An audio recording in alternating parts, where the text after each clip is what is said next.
wabarakatuh. Alhamdulillah, alhamdulillah wa syukurillah, salatu wassalamu ala rasulillah wa ala alihi wa sahbihi wa mawala. Rabbi shrah sadri wa yassir li amri wahlul 'uqdatam min lisani yafqahu qawli. Amma ba'du. Ilahi anta maksudi wa ridhaka matlubi, aqini mahabbataka wa ma'rifataka. Teman-teman yang berbahagia, sampai jumpa lagi dengan saya. Pada kesempatan ini ingin membahas masalah ikhlas sesuai dengan pengetahuan saya. Pepatah Jepang mengatakan iwa yasuku okona wa katashi. Jadi mudah diucapkan, sulit dilaksanakan. Itulah gambaran tentang kata ikhlas. Ini mudah diucapkan tapi sulit untuk dilaksanakan.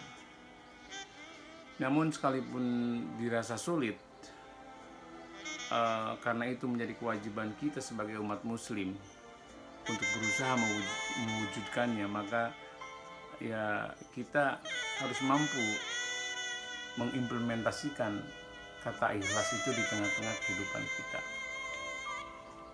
Teman-teman yang berbahagia, apa sih yang dinamakan ikhlas itu? Saya mencoba membuka beberapa referensi, dan dari referensi yang saya baca, ikhlas artinya memurnikan tujuan bertakarrub kepada Allah Subhanahu wa Ta'ala dari segala hal-hal yang mengotorinya. Bahkan ada juga yang mendeskripsikan bahwa ikhlas itu menjadikan Allah Subhanahu wa Ta'ala sebagai satu-satunya tujuan dalam segala bentuk ketaatan. Dan ini artinya bahwa dalam menaati perintah Allah Subhanahu wa Ta'ala, kita harus mengabaikan pandangan-pandangan makhluk dengan cara selalu berkonsentrasi kepada Al-Khaliq, yaitu Allah Subhanahu wa Ta'ala.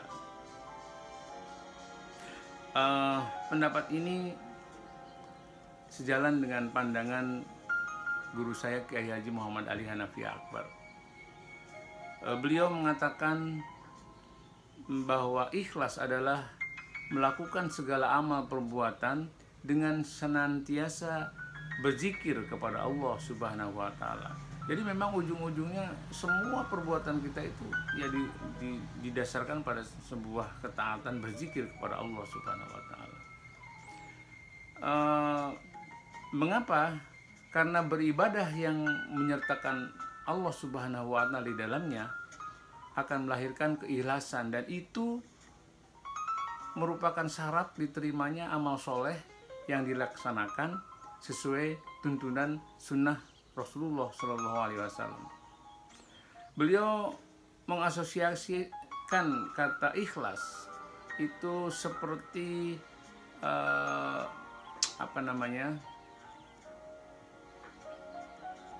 ketika seorang prajurit diminta berangkat ke sebuah medan tempur. Jadi ketika prajurit itu dipanggil komandannya, kata beliau, dan dia diminta berangkat ke medan tempur, dia lantang. Si prajurit itu mengatakan siap, walaupun sebenarnya dalam hatinya terasa berat dan itu tidak ikhlas. Memang pada awalnya kata ikhlas itu harus dipaksakan. Seperti beliau mengatakan bahwa saya pun setiap bangun malam itu melaksanakan sholat tahajud sangat terpaksa dan itu tidak ikhlas. Rasanya berat sekali, kata beliau. Tapi perlu disadari bahwa itu adalah perintah Allah Subhanahu wa Ta'ala. Jadi harus dipaksakan untuk bangun dan melaksanakan perintahnya. Dan kalau itu dilakukan terus-menerus hanya karena Allah Subhanahu wa Ta'ala hingga menjadi sebuah kebiasaan, maka terpaksa itu akan hilang, dan akhirnya yang muncul adalah kristal keikhlasan. Itu tutur beliau. Itulah barangkali yang disebut dengan kemurnian hati. Allah Subhanahu wa Ta'ala dalam Al-Quran surat Al-Bayyinah ayat 5 itu berfirman seperti berikut. Artinya, dan mereka tidak disuruh kecuali supaya beribadah kepada Allah dengan memurnikan din atau agamanya kepada Allah, lagi bersikap lurus. Nah, ini akan lebih aplikatif bila coba kita membaca hadis Rasulullah SAW yang berbunyi berikut ini. Sesungguhnya Allah Subhanahu wa Ta'ala tidak menerima suatu amal kecuali jika dikerjakan murni karena Allah dan mengharap wajahnya. Hadis tersebut disampaikan ketika Rasulullah SAW ditanya seseorang, bagaimana menurut pendapatmu tentang seorang yang berperang untuk mendapatkan upah dan pujian. Lalu beliau juga menanyakan, apakah mereka dapat pahala? Pertanyaannya kepada Rasulullah. Lalu Rasulullah menjawab, ia tidak mendapatkan apa-apa. Orang itu bertanya sampai 3 kali dan Rasulullah menjawab tidak mendapatkan apa-apa. Lalu beliau menyampaikan hadis tersebut, jadi segala amal perbuatan bila tidak dilakukan dengan ikhlas, Allah Subhanahu wa Ta'ala tidak menerimanya dan tidak menjadikan pahala bagi pelakunya. Berbahaya sekali ini. Kita harus hati-hati dalam melakukan satu amal ibadah. Nah, tiba-tiba ada yang nyeletuk dari belakang. Ini putranya Al-Mukarram Kiai Haji Muhammad Ali Hanafi Akbar, Gus Opik namanya. Om katanya, ada doanya loh untuk bisa ikhlas. Lalu saya tanya, apa Gus Opik doanya itu? Tanya saya kepada beliau. Allahumma paksakan, katanya. Dia sambil menjawab sedikit agak bercanda. Memang keikhlasan awalnya harus dipaksakan.